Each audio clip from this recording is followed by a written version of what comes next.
Olá, internet! Eu sou a Dominique, musicista, ex e pós-artista de rua, CEO e Head de Futuros na produtora Jaci. Sejam todos bem-vindos ao podcast Mangueio, Nossa Arte como Meio. Mais um projeto elaborado e produzido pela produtora Jaci, com apoio da Secretaria de Cultura, Turismo e Eventos do município de Manaus, através do edital Prêmio Zezinho Correia de 2021.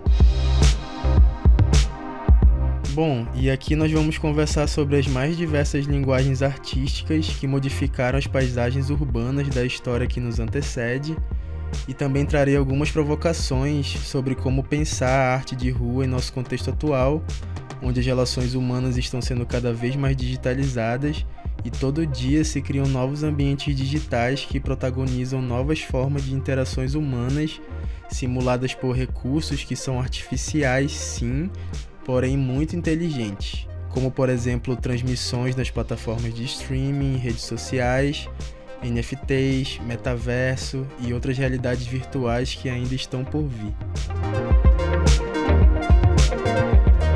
Mas e aí? Como será a realidade no futuro de quem hoje precisa produzir arte nas ruas?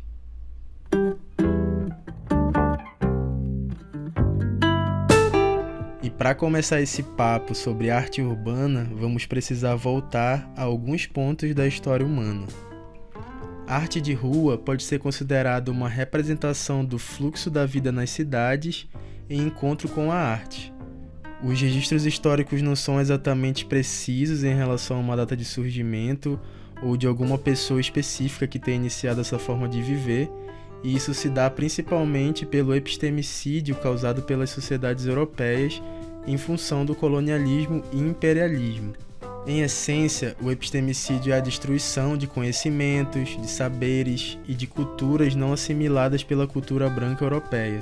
É um subproduto do colonialismo construído pelo avanço imperialista europeu sobre os povos da Ásia, da África e das Américas. As ruas, como conhecemos hoje, são parte das cidades, que em sua grande maioria são frutos da colonização europeia.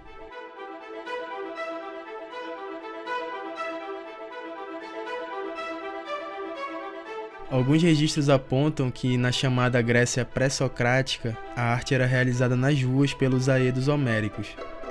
Aedo, em grego antigo, significa cantor. Sim, cantor, porque eram homens que adoravam divindades femininas, o que diz muito, inclusive, sobre a nossa arte moderna. Os aedos eram os poetas que, antes da invenção do alfabeto, praticavam o culto da deusa Mnemosine, a memória. Na mitologia grega, Mnemosine era uma titã que personificava a memória. Seu sobrinho, Zeus, personificou o disfarce de um pastor de ovelhas para atraí-la, e eles ficaram juntos por 9 noites consecutivas. Um ano depois, Mnemosine deu à luz as 9 musas. E sim, eu vou citar o nome de todas. Calíope, a musa da eloquência. Clio, a musa da história. Erato, a musa da poesia romântica. Euterpe, a musa da música. Melpomene, a música da tragédia e da alegria. Polímnia, a musa da poesia lírica. Terpsícore, a musa da dança. Thalia, a musa da comédia. E Urânia, a musa da astronomia. No culto à deusa Memória e suas musas, os gregos acreditavam que recebiam dessas divindades a capacidade de compor canções ao som da lira, que era um pequeno instrumento que foi popularizado naquelas gravuras que representam aqueles anjinhos segurando um instrumento de corda. Aquela é a lira.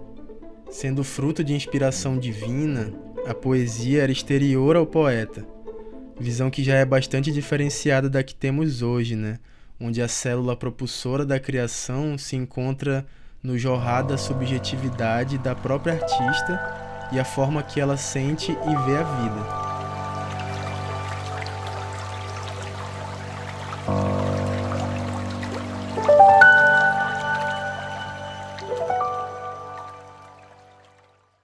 Mas já no período conhecido como pré-socrático, esses artistas assumiam a função de envolver o público, tanto pela melodia e pelo ritmo, quanto pelos seus movimentos e os sentidos das falas.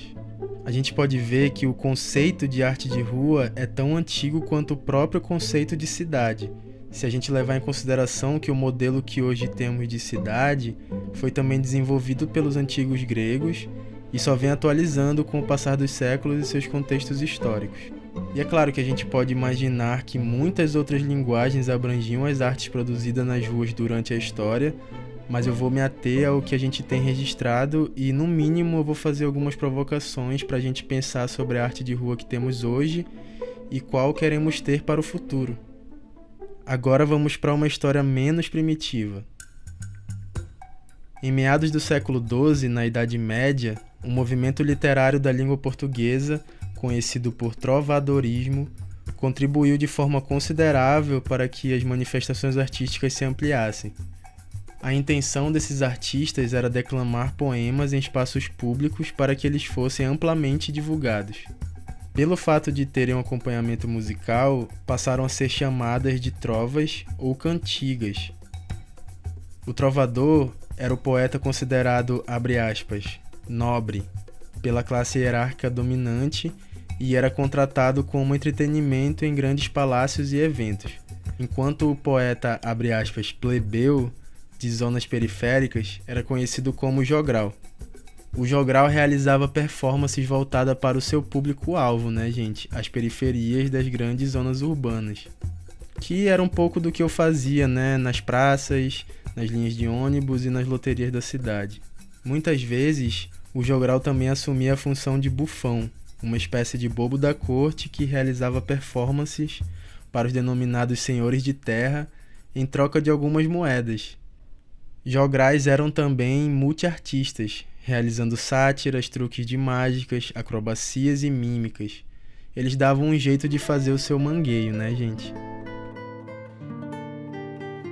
Quanto tempo faz que eles contam nossa história? Quanto tempo faz que constroem nossa memória? Eu vim para contar que tão certo como agora, eu estarei nas linhas que contam nossa vitória. Estuda o meu povo, acha tudo isso exótico. Viver na minha pele tu não quer e fica óbvio. Seu fetiche com a pobreza, isso me assusta. Não vê que reproduz tudo aquilo que acusa no outro?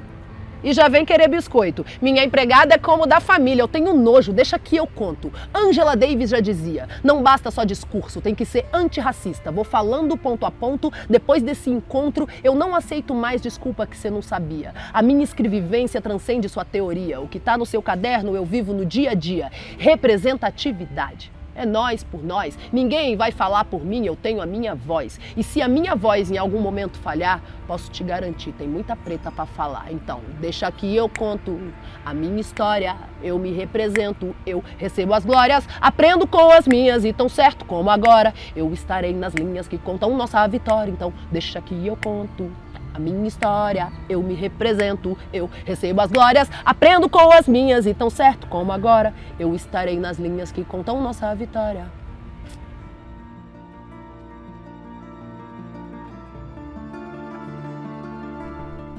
Mas e na atualidade? Quem é que dita qual artista é nobre ou jogral da plebe?